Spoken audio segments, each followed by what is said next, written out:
This is an IPMT 2014 question from Laws of Motion. Very interesting problem. The problem is like this.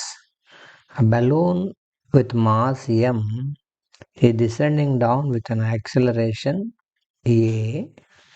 What's the meaning of that first part? Let us try to understand, right? So, what it is saying is balloon of mass capital M. Sorry, small m he has given. Is descending down with an acceleration a. What is the meaning of that? What are the forces acting on that balloon? Its weight always acts in downward direction. Being in air, it experiences an upthrust. That has to be taken into consideration while you are solving this problem. You cannot ignore it. Then can I write F resultant in this case? F resultant is MA. E has given it's coming down with an acceleration. As your F resultant is in downward force has to be treated like positive.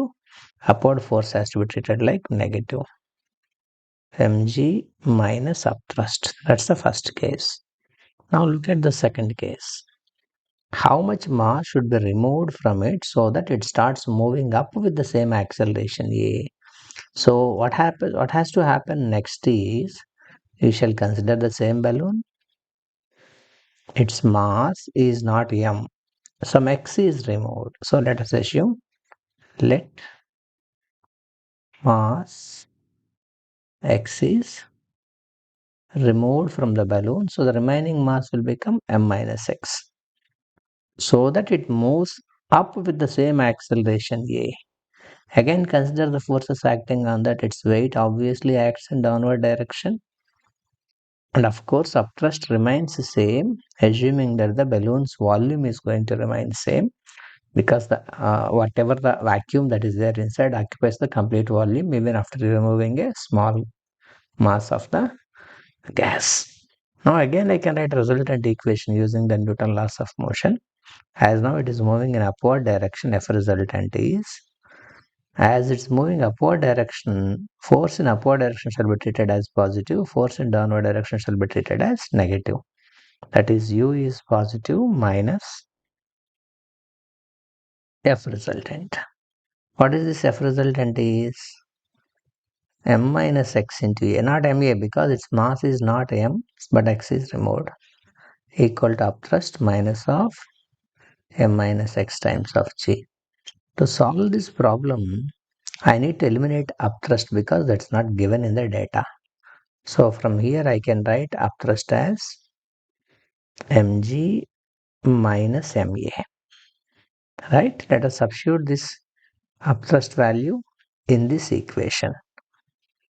M minus x times of a equal to, in the place of upthrust, mg minus ma minus whatever is remaining. I will write the above equation as it is, nothing different. Let us simplify this. Ma minus xa equal to mg minus ma minus mg minus of minus plus xg. So what we can cancel is there anything that we can cancel? Let us check. Plus mg and minus mg can be cancelled.